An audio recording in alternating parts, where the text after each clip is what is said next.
नमस्कार दोस्तों, स्वागत है आप सभी का हमारे यूट्यूब चैनल रत्नाकर क्लासेस में। तो जैसा कि हमने पिछले लेक्चर में पढ़ा था कि द्विविस्थापन अभिक्रिया कैसे कहते हैं। तो द्विविस्थापन अभिक्रिया आयनों के मध्य होती है, यानी कि धनायन और ऋणायन के मध्य में जो अभिक्रिया होंगी वो देखिए, ये धनायन हमने यहाँ पर सोडियम का लिया है और क्लोरीन ऋणायन में लिया है। तो धनायन और ऋणायन के मध्य होने वाली अभिक्रिया को हम बोलते हैं द्विविस्थापन। देखिए, द्वि का मतलब होता है दो, विस्थापन का मतलब होता है दो परमाणु या अणु को अपनी जगह से हटाना। देखो, उसमें एक एग्जाम्पल ये भी है, यह अवक्षेपण अभिक्रिया का उदाहरण भी है। तो अवक्षेपण अभिक्रिया का उदाहरण कौन सी अभिक्रिया है? तो याद रखना, द्विविस्थापन अभिक्रिया। अवक्षेप एक आविलेय पदार्थ होता है, ध्यान से सुन लें। अवक्षेप क्या होता है? अवक्षेपण क्रिया और अवक्षेप क्या होता है? आविलेय पदार्थ होता है, जिसे विलयन से ठोस रूप में अलग करते हैं। अब देखिए, लिखा है बेरियम क्लोराइड, ये एक्वस का मतलब होता है लिक्विड अवस्था, और सोडियम सल्फेट। अब एक चीज़ ध्यान दें, ये बेरियम क्लोराइड है, बेरियम क्लोराइड में Ba+ और क्लोरीन माइनस। सोडियम सल्फेट में होता है Na+ और SO4 माइनस।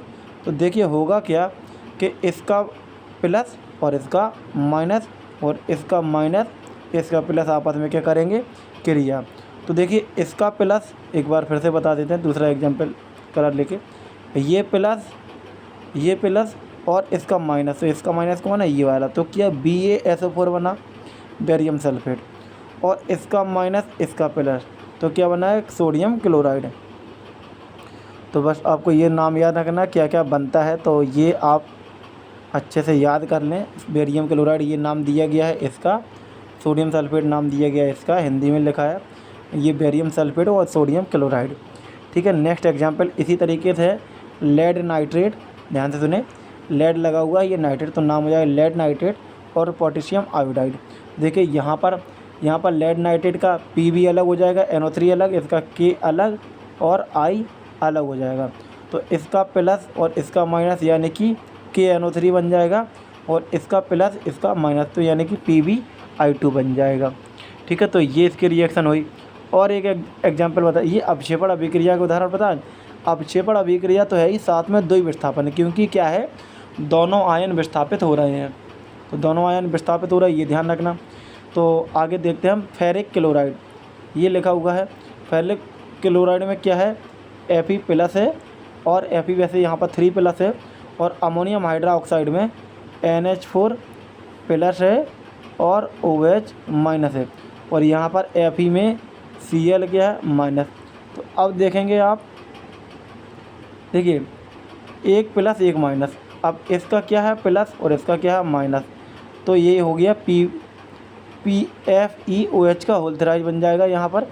ठीक है, और बन जाएगा इसका माइनस और इसका प्लस NH4Cl। तो रिएक्शन बनाना आपको पीछे बताया है, साधारण रिएक्शन कैसे बनती हैं, तो आप उस लेक्चर को देख सकते हैं। ठीक है ना। तो यहाँ पर देखिए, ये हमने अभी आपको बताया Fe, इसका Fe रहेगा और इसका रहेगा OH, और इसका रहेगा Cl, इसका रहेगा NH4। तो रिएक्शन FeOH का होल थ्राइज, इसका नाम रहेगा फेरिक हाइड्रोक्साइड, और ये रहेगा NH4Cl। तो यहाँ पर जो यहाँ 2 नंबर गुणा किया, यहाँ पर भी 2 गुणा किया, ये 3 गुणा किया, ये 4 गुणा, 3 गुणा यहाँ। तो ये रिएक्शन को बैलेंस करने के लिए किया गया है। ठीक है, तो अब हम बढ़ते हैं आगे। एक रिएक्शन और है अवक्षेपण अभिक्रिया के बारे में, जहाँ दिया गया है वे रासायनिक अभिक्रिया जिनके फलस्वरूप कोई आविलेय पदार्थ बनता है। तो अवक्षेपण अभिक्रिया क्या है? वे रासायनिक अभिक्रियाएं जिनके फलस्वरूप कोई आविलेय पदार्थ बनता है या उत्पन्न होता है, उन्हें अवक्षेपण अभिक्रिया कहते हैं। तथा आविलेय पदार्थ को क्या बोलते हैं? आविलेय पदार्थ क्या कहलाता है? अवक्षेप कहलाता है। तो ये रिएक्शन और देख लीजिए आप। उदासीनीकरण अभिक्रिया तो काफ़ी इंपॉर्टेंट है, ये मोस्ट इंपॉर्टेंट मान के चले। उदासीनीकरण अभिक्रिया तो क्या है? अम्ल तथा क्षारक के जलीय विलयन में अभिक्रिया के फलस्वरूप लवण तथा जल का बनना उदासीनीकरण अभिक्रिया कहलाती है। तो सरल भाषा में समझिए, अम्ल और क्षार परस्पर क्रिया करके लवण और जल बनाते हैं। इस अभिक्रिया को क्या बोलते हैं हम? उदासीनीकरण अभिक्रिया कहते हैं। तो देखिए, ये है HCl अम्ल है, और ये सोडियम हाइड्रोक्साइड क्या है? क्षार है। तो इसका प्लस इसका माइनस, 1+1 में इनसे आपस में क्रिया करेगा तो आपका बना लेगा NaCl और H2O। देखिए ध्यान रखें, उदासीनीकरण अभिक्रिया का प्रमुख उत्पाद लवण होता है और जल होता है, और इन दोनों में भी पूछा जाए तो लवण आपका इम्पोर्टेंट रहेगा, ठीक है ना। प्रमुख उत्पाद लवण होता है, ठीक है। अब देखिए यहाँ पर भी एक HNO3 किया दिया है, नाइट्रिक अम्ल HNO3 और ये अमोनियम हाइड्रोक्साइड क्षार। तो यहाँ पर बनेगा अमोनियम नाइट्रेट और यहाँ बनेगा H2O। ये L इंडिकेट करता है उसकी अवस्था को, यानी कि द्रव अवस्था की बात कर रहा है, ठीक है ना। अब थोड़ा सा इसमें और जान लेते हैं।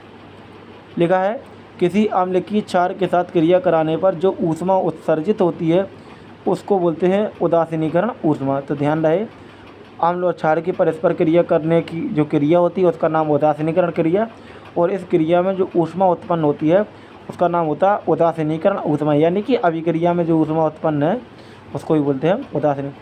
प्रबल अम्ल और प्रबल क्षारों के मध्य, ध्यान से देखेंगे पॉइंट, होने वाली अभिक्रियाओं के लिए उदासीनीकरण ऊष्मा का मान निश्चित होता है। ध्यान से सुना, प्रबल अम्ल और प्रबल क्षार है तो जो उदासीनीकरण ऊष्मा होगी उसका मान निश्चित होगा, और कितना होगा 13.7 किलो कैलोरी प्रति मोल होता है, ठीक है।